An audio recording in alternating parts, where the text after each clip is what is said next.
시편 83편 읽었습니다. 이 시편은 공동체의 단원 기도, 공동체의 단원시 이렇게 부릅니다. 한 개인의 기도가 아니라 이스라엘 민족 전체가 함께 하나님께 부르짖는 기도인 것이죠. 이스라엘 민족이 이렇게 기도할 수밖에 없는 절박한 상황을 만났습니다. 이스라엘의 그 10개의 주변 나라들이 있었는데 그 10개의 주변 나라들이 둘러싸서 공격을 하고 있는 겁니다.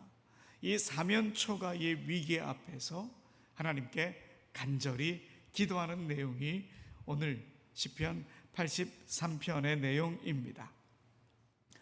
그런데 흥미로운 게 뭐냐? 성경 어디를 찾아봐도, 그리고 실제 이스라엘 역사에서도 10개의 나라가 동시에 연합해서 이스라엘을 공격한 적이 없다 하는 겁니다.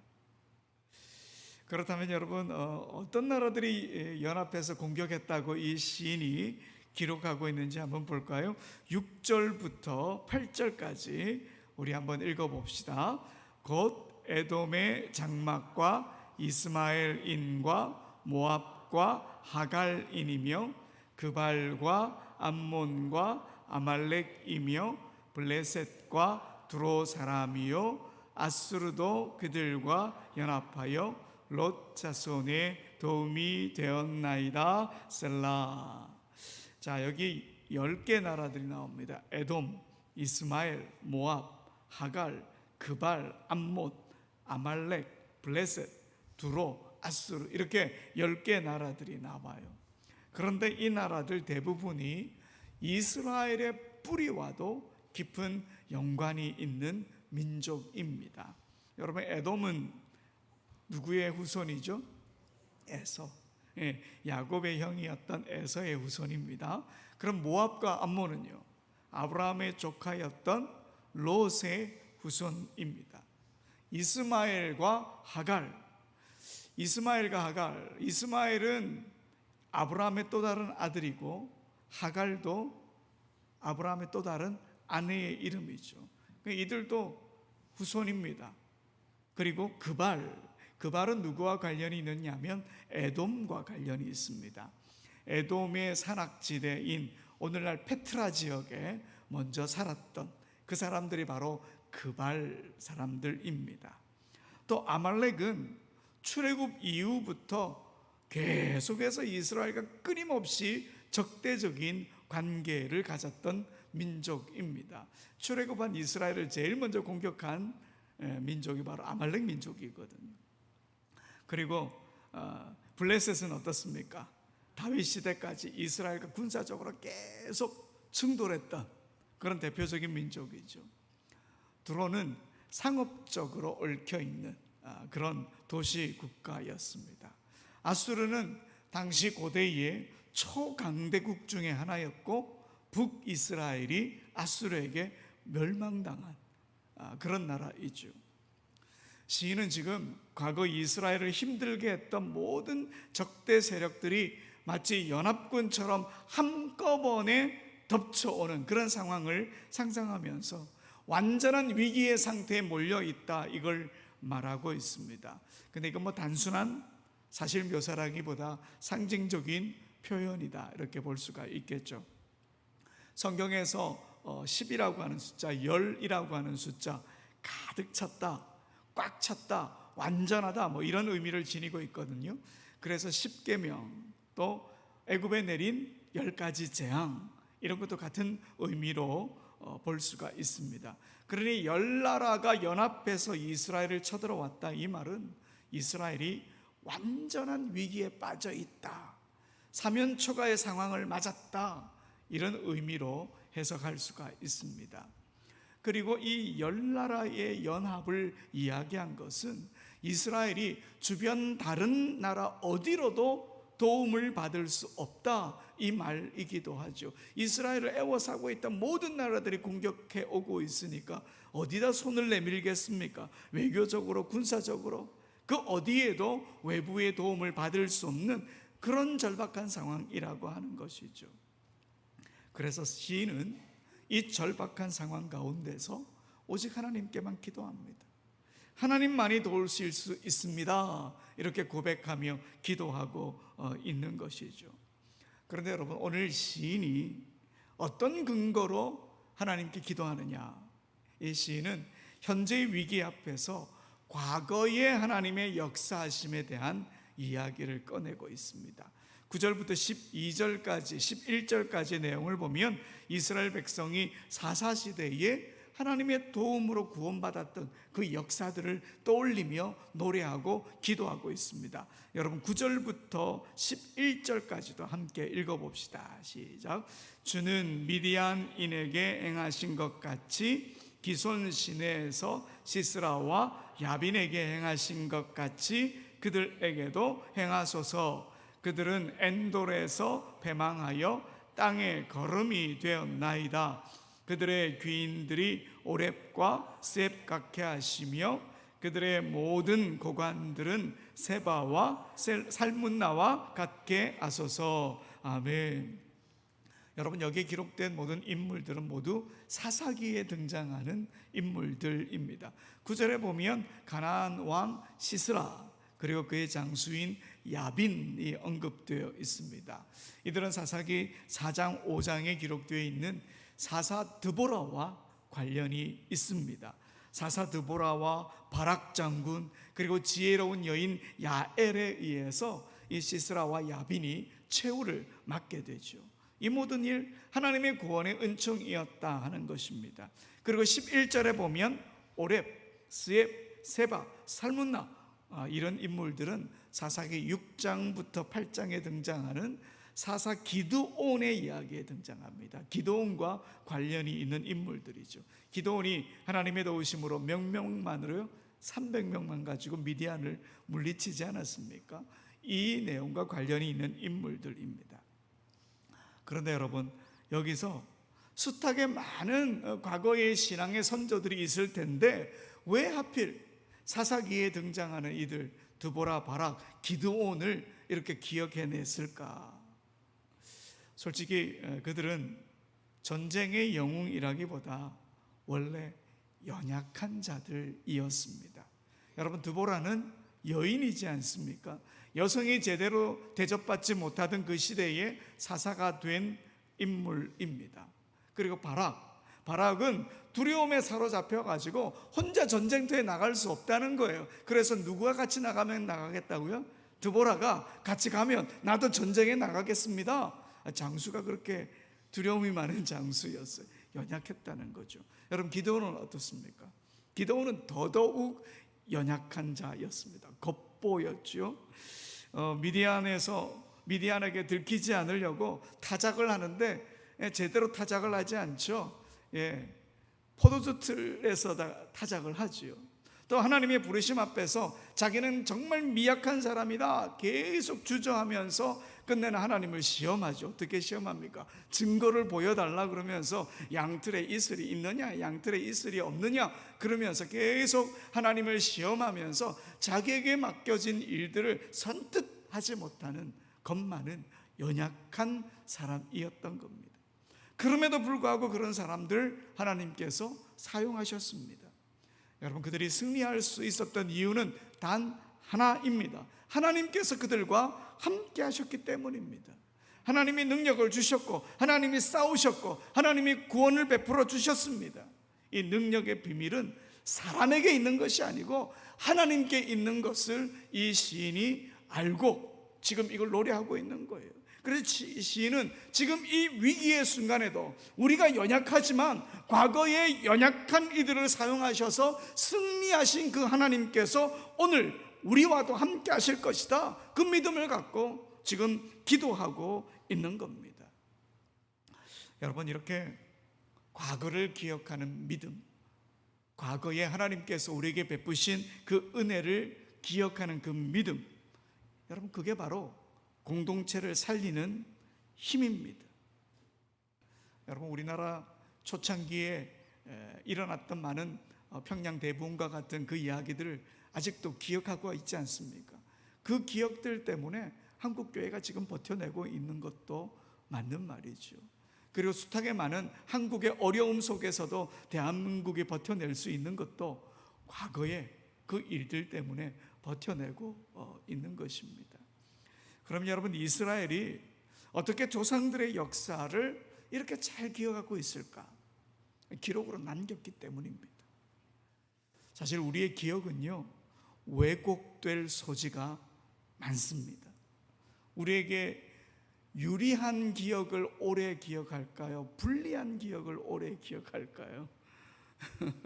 사람들마다 다르긴 하겠지만 유리한 기억들이 더 많이 기억되는 거죠.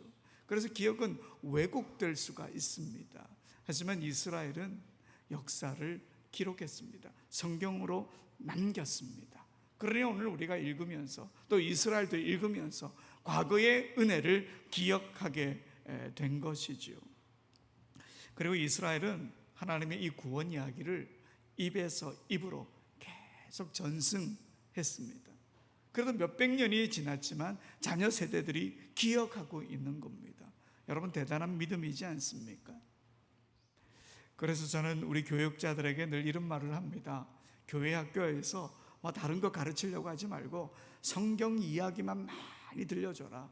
물론 성경을 읽으면서 어떻게 묵상하고 어떻게 적용하는가, 이것도 중요하지만 어린 시절에 해야 할 일은 성경의 말씀을, 성경에서 일어난 그 일들을 더 많이 기억하고 더 많이 듣는 것이 중요하다, 그 이야기를 합니다.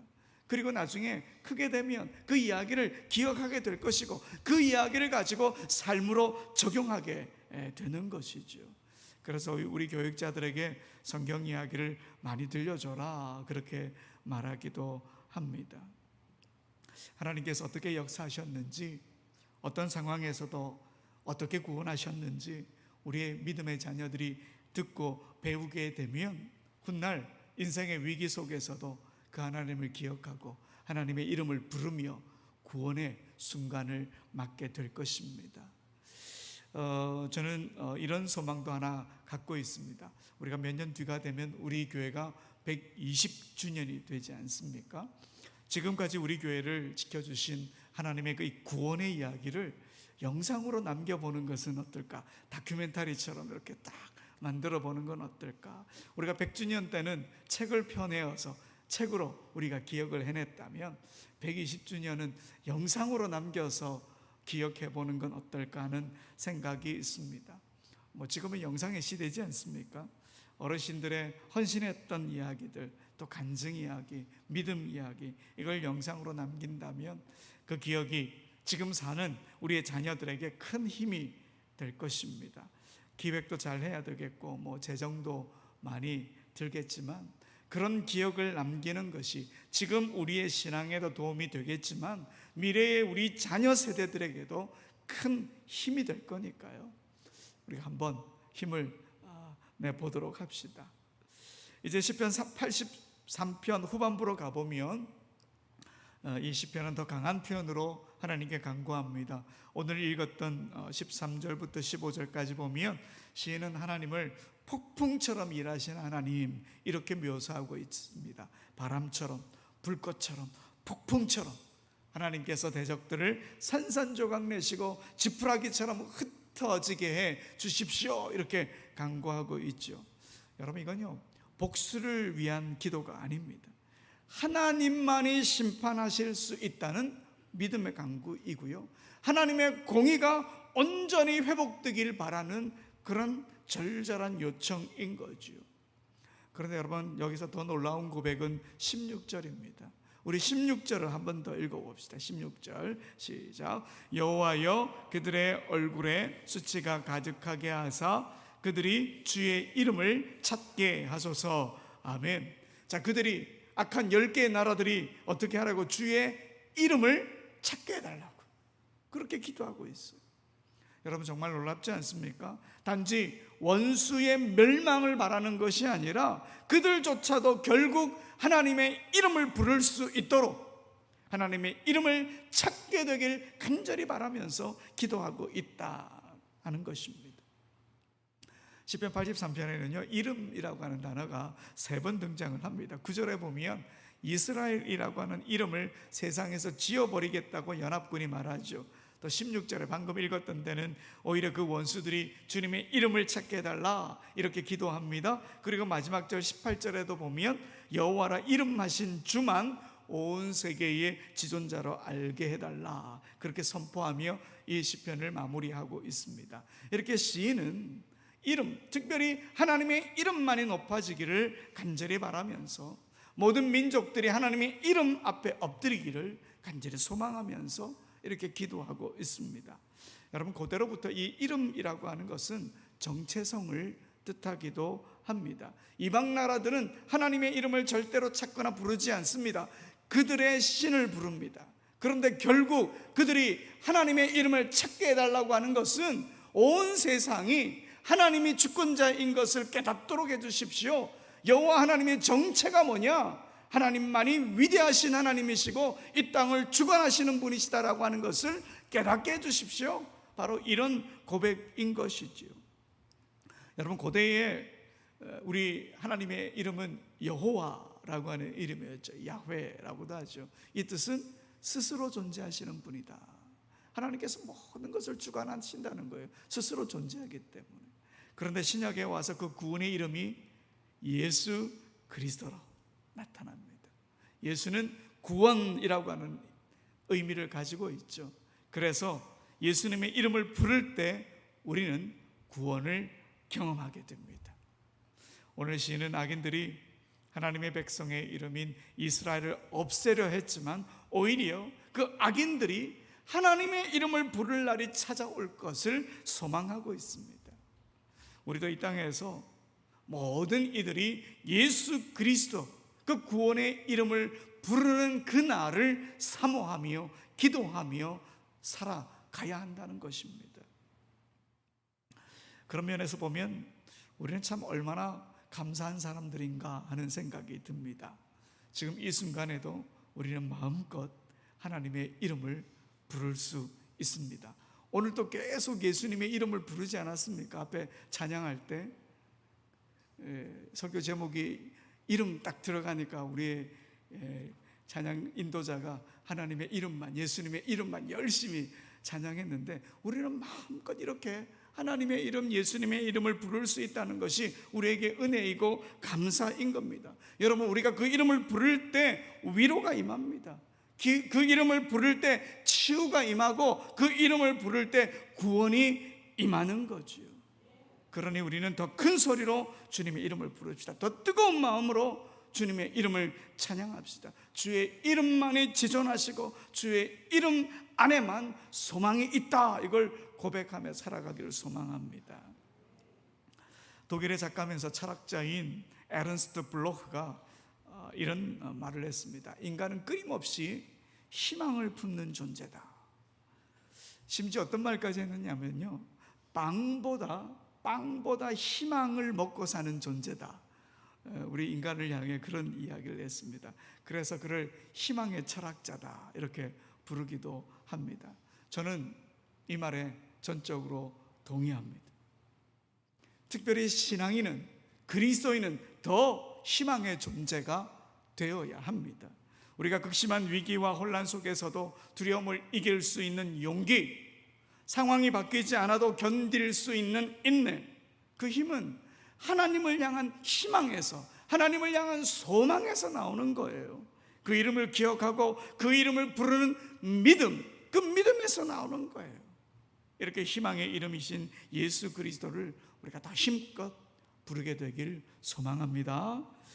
여러분, 시편 83편은 이스라엘을 둘러싼 10개의 적대 세력을, 이 적대 세력이 이스라엘을 침공해 오지만 그 위기 속에서 시인은 절망하지 않습니다.